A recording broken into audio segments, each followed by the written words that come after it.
Hey, hello, welcome. Welcome back if you've been following the series. We're going to jump right into the details on this kit. And for this video, since it's a bit longer than the other videos, this one I will talk a bit less and I'll add more details on the screen because I want you to really pay attention to what I'm doing on the screen. But right now, this is a palette that I use for every single doll. This is what I consider to be my details palette.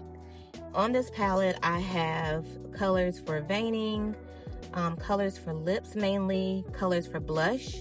And so I'm just kind of refilling some of the pots here and there to get me prepped for the detailing of this kit. So stick around if you are interested in seeing what my process looks like and what some of my techniques are for adding blush, for detailing the lips and the limbs.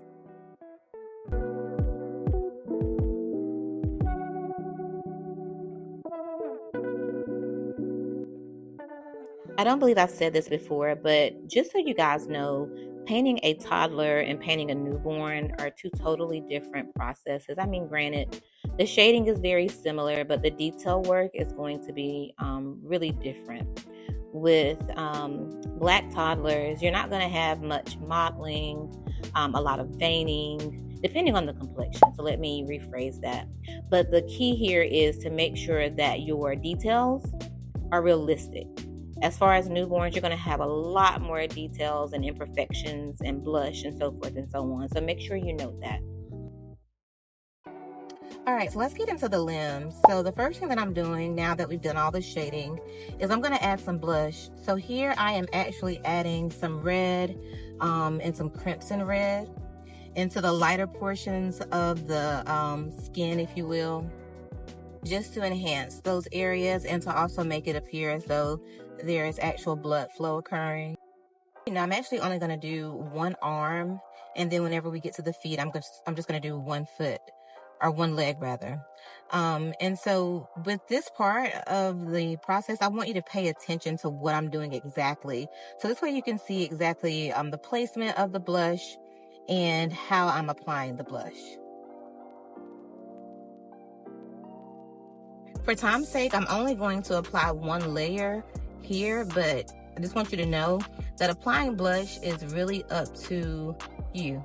You want to take a look at how the blush is laying underneath the skin. You don't want it to be too pronounced so that it doesn't stick out like a shading color. And of course, you want to apply it thin. Yes, you saw me creating my well with thinning medium only, but I am applying these layers very thinly. Normally, to get a very thin layer, you're going to use a liquid of some sort, but like I said, I'm using thinning medium. You can see that it is very bright, very pigmented when I first apply it, but I spread this color out throughout the limbs. So a little dot goes a long way. So keep that in mind if you are trying to apply blush, or when you're trying to apply blush.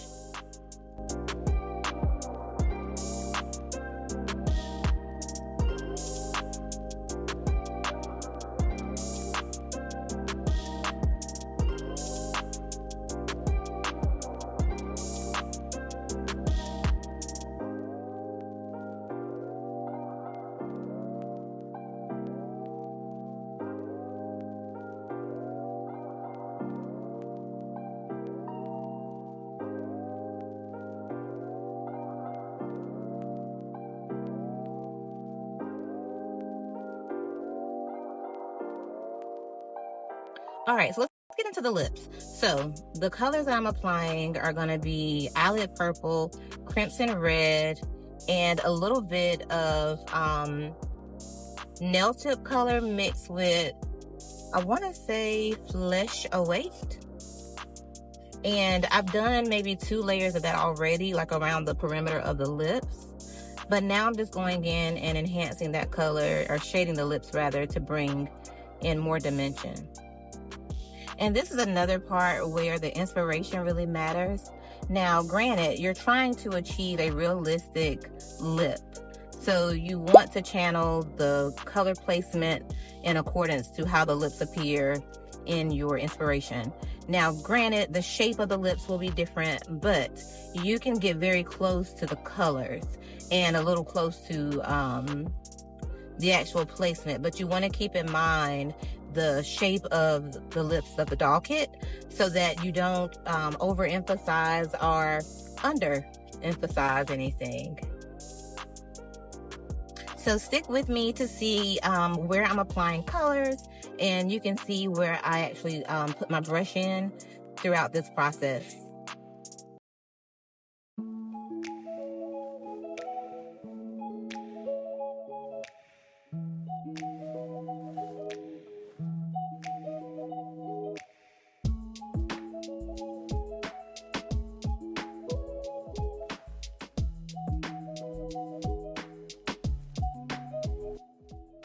All right, so this part I don't necessarily recommend unless you are really comfortable with colors and you've done this enough to where you know it'll work, but basically working straight from the pot of paint because it doesn't have any type of medium in it to dilute the paint. So I am taking some of this raw sienna to bring in some of the golden undertones that will help to bring or make the lips more so a part of the kit, so that it all seems to flow together. Because of course we know with real lips, you may not necessarily see the undertone and we won't really see the raw sienna that much, but it's there. And that subtle touch will actually help to blend it together and make it all cohesive.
So maybe you've noticed before, like these little Epstein pearls or Epstein pearls on babies. There's like this little white area on the top lip.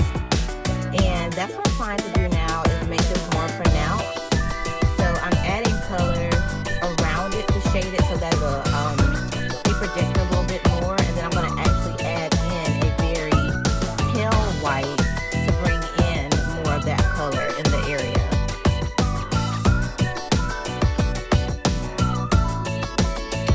So listen up. When I first started, this was a thing I wanted to know. I always felt like this was the holy grail, like trying to figure out what to put on the lips to seal them, right?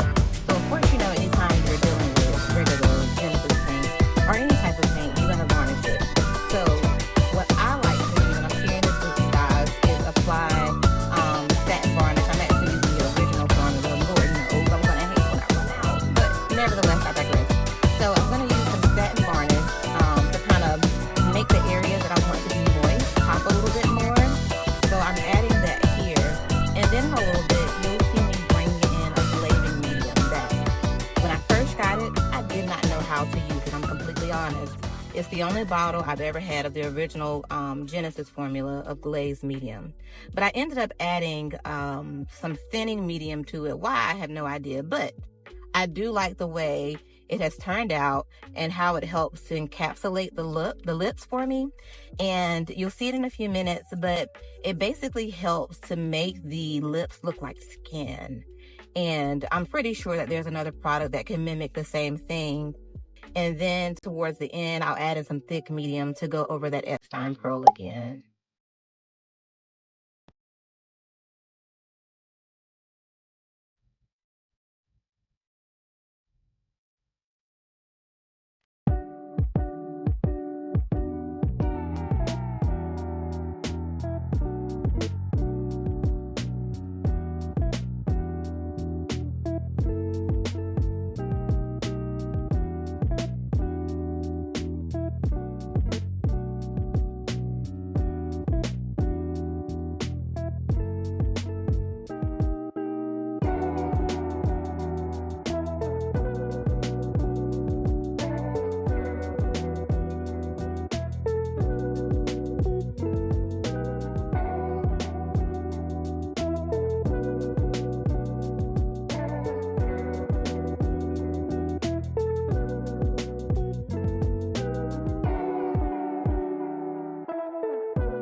Do you see the benefit of using this glazing medium and the finish and the texture that you get onto the lips? Like, I promise if you try it, you will not regret it.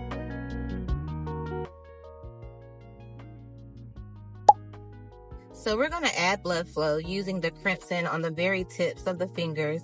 And we're also going to use Pyro Red to get more of blood flow to the entirety of the hand, but just not as bright as the crimson red, because the crimson red serves as more like a real blush, whereas the Pyro Red that we'll add to the complete underside of the fingers and hand, or the palm, just gives it more like blood flow. And when adding blush to any area of the kit, you also want to make sure that you are differentiating between blood flow and blush. Like, blush should only be in those prominent areas where the hand, if it were touching something, would actually become blushed. So I would suggest using two very similar colors, one for blushing, one for just blood flow. Or you could just use the same color if you wanted and just did more layers of that color in the blushed areas.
just before we pop this lemon into the oven, we're gonna go ahead and tip the nails. So I'm using the actual nail tip that comes in a color from Genesis, or it came that way until, of course, the lines were discontinued. But you could always make this color. What you wanna go for is a very, not so much opaque white. You want it to be more milky, if anything. And so I line the tips or the free edge very thinly. I want to make sure that I do not get the French tip look, because of course we know babies don't walk around with French manicures. So we want to keep in mind that lining just the free edge or the tip is key here.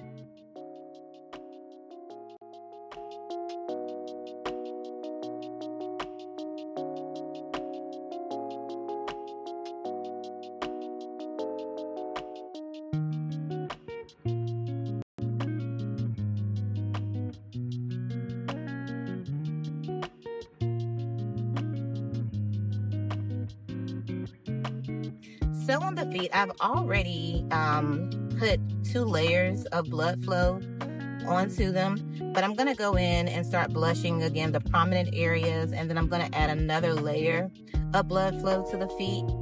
But keep in mind that you want to make sure your blushed areas show up more than your blood flow. You want to have that depth and dimension, even in the feet.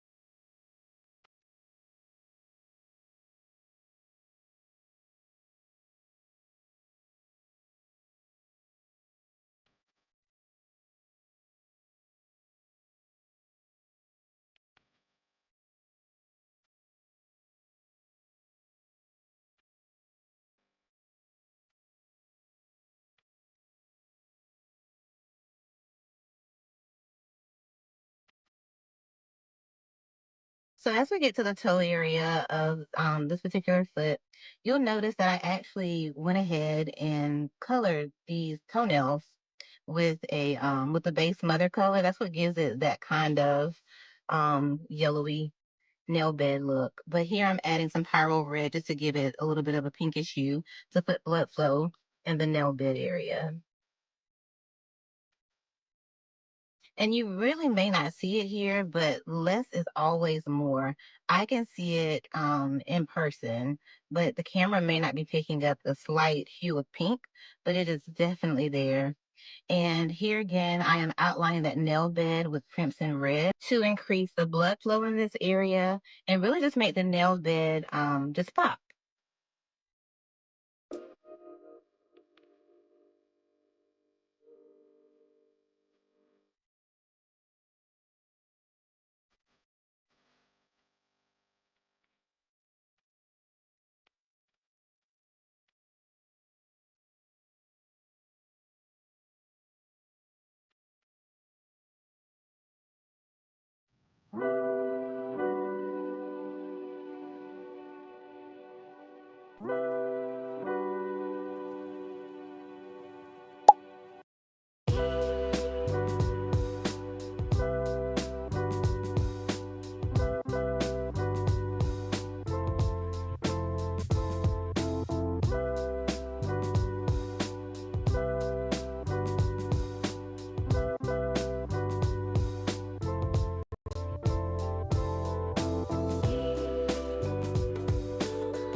But the blood flow has been added to the foot, we can go ahead and crease with burnt umber and a little bit of ultramarine blue and some thinning medium, of course.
I only did one layer of creasing, and this is what we ended up with.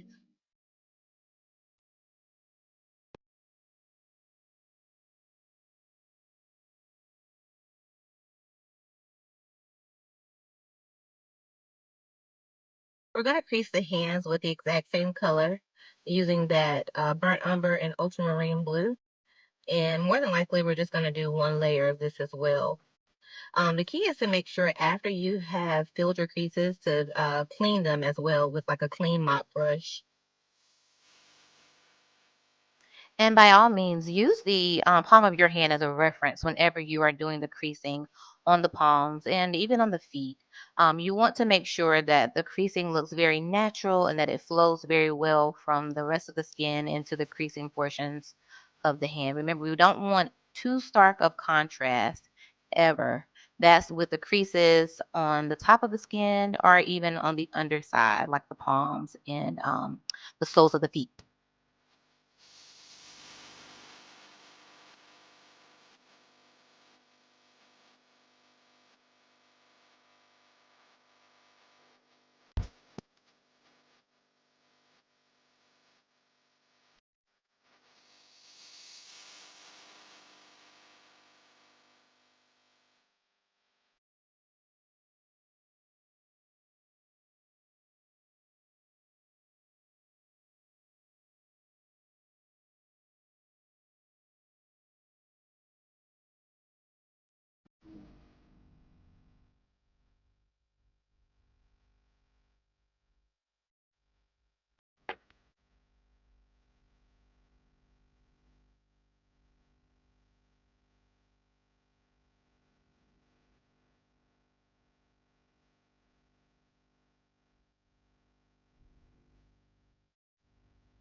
So now that I'm done with the creasing, I am actually going to go ahead and bake and get it ready for varnishing. Y'all, I have tried all sorts of varnish, and Bountiful Baby's Gemini line is the best varnish to me. In my opinion, it is very comparable to the original formula of Genesis, which is now discontinued. So if you haven't tried this line, please try it. My formula of choice is half satin and half matte because I don't want the baby looking ultra matte. I love cocoa butter skin babies. I am going to be ending this video here, but I'm going to make sure I leave you with the finished version of Chenoa by Janny Delange, and mom named him Jamal. So we did end up going with a boy.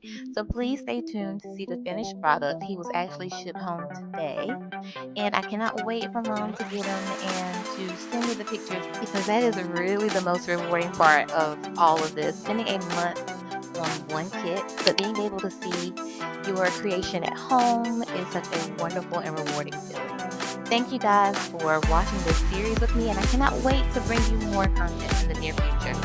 Be blessed, and I'll see you on the next one.